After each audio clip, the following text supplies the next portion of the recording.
সাবেক স্বরাষ্ট্র প্রতিমন্ত্রী সোহেল তাজ ছিলেন অন্যতম সন্দেহভাজন পরিকল্পনাকারী, যিনি পর্দার আড়ালে থেকে ঠান্ডা মাথায় ভারতীয় গোয়েন্দা সংস্থার সাথে যুক্ত হয়েছিলেন। সেনাবাহিনী সূত্র জানিয়েছে, সোহেল তাজ পিলখানা হত্যাকাণ্ডের আগে বিদেশে যাবার কথা বললেও সে ঢাকা বিমানবন্দর থেকে সিলেটে গিয়ে সেখান থেকে আবারও হেলিকপ্টারে ঢাকায় ফেরত আসেন। পিলখানার ঘটনায় ভারতের সাথে যোগাযোগ রক্ষায় গুরুত্বপূর্ণ ভূমিকা পালন করেছেন সোহেল তাজ।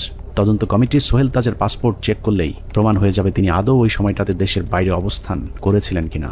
পিলখানা হত্যাকাণ্ডের মতো এত ভয়ঙ্কর একটি সরকারি পরিকল্পনার সময় সোহেল তাজ কোথায় ছিলেন, তার ভূমিকাই বা কি ছিল তা পরিষ্কার হওয়া প্রয়োজন। বলা হয়ে থাকে সোহেল তাজ ঠিক ঘটনার আগে দেশের বাইরে অবস্থান করছিলেন। যদি সেটাও হয়ে থাকে তাহলে তিনি হঠাৎ করে কেন দেশের বাইরে চলে গেলেন? হত্যাকাণ্ডের এই পরিকল্পনা তিনি দেশবাসীকে না জানিয়ে কেন আত্মগোপনে ছিলেন সেটাও খতিয়ে দেখা প্রয়োজন। রাজনৈতিক সম্পৃক্ততাটা স্পষ্ট হয়ে যায় আস্তে আস্তে। এর মধ্যে সব থেকে বেশি ইনভলভ ছিলেন ব্যারিস্টার তাপস, হাজারীবাগ এলাকার এমপি নির্বাচিত হন যিনি। এছাড়া আর যারা ছিলেন,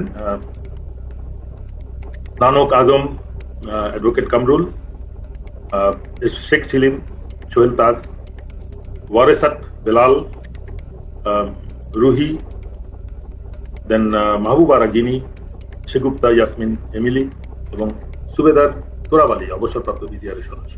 ভারতীয় পরিকল্পনার বাস্তবায়নের বাংলাদেশ প্রান্তে নেতৃত্ব দিয়েছেন স্বয়ং শেখ হাসিনা নিজে। সকাল থেকে শেখ হাসিনা তিন বাহিনীর প্রধানকে নিয়ে যমুনায় অবস্থান করেছেন। ভারতীয় পরিকল্পনা বাস্তবায়নে শেখ হাসিনা সার্বক্ষণিক ভারতের সাথে যোগাযোগ রক্ষা করেছেন এবং যে কোনো পরিস্থিতিতে শেখ হাসিনাকে বাঁচানোর জন্য ভারতীয় এয়ারফোর্স প্রস্তুত ছিল বলে প্রমাণ পেয়েছিল সেনা কর্মকর্তারা। 6 প্যারাশুট রেজিমেন্ট, এটা হচ্ছে কি, এটার লোকেশন হচ্ছে কি আপনার কলকাতায় কালীকুমুন্দ এয়ারপোর্ট, এয়ার স্ট্রিপে। ওরা স্পিয়ার হেডের নিরাপত্তা থাকে। ওখানে একটা কোম্পানি ছিল, ওই কোম্পানির কমান্ডার ছিলেন মেজর কামালদীপ সিং। তাদের একটা রেজিমেন্ট, প্যারাশুট রেজিমেন্ট, 5টার সময় যখন তারা রেডি হয় একটা কোম্পানি, 8টার মধ্যে তাদের একটা ফুল রেজিমেন্ট রেডি হয়। যে রেজিমেন্ট পরবর্তী আমরা জানতে পারি যে ওই রেজিমেন্টের এইম ছিল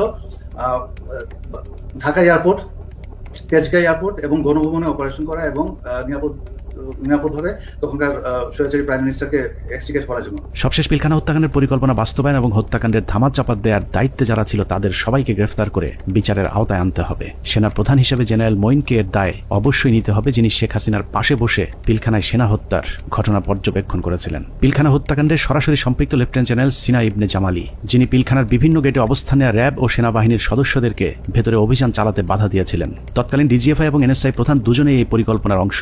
বিশেষ করে ডিজিএফআই তৎকালীন মহাপরিচালক মেজর জেনারেল মোল্লা ফজলে আকবর হত্যাকাণ্ডের পর খুনিদের পিলখানা থেকে বের করে দেওয়ার বিষয়টি সেনাবাহিনীর চোখের সামনে ঘটেছে। খুব নাটকীয়ভাবে বিডিআর এর ভেতরে বিভিন্ন ইলেকট্রিসিটি লাইন কেটে দিয়ে গেট খুলে দেওয়া হয় ইচ্ছা করে, যাতে সৈনিকরা পালিয়ে যেতে পারে। তো সেই সময় আমি বলেছিলাম যে র্যাবের এক অফিসার ক্যাপ্টেন আশিক স্যার, যিনি ইঞ্জিনিয়ার্সে আমাদের সাথে ছিলেন, ক্যাপ্টেন আশিক স্যার আবার আমার সাথে 8 ইঞ্জিনিয়ার্সে চাকরি করেছেন রংপুর ক্যান্টনমেন্টে। এরপর ওনার র্যাবে পোস্টিং পেয়ে, কিন্তু আমি স্যারকে চিনতাম। স্যার কিছু সৈনিককে যখন পালিয়ে যাচ্ছে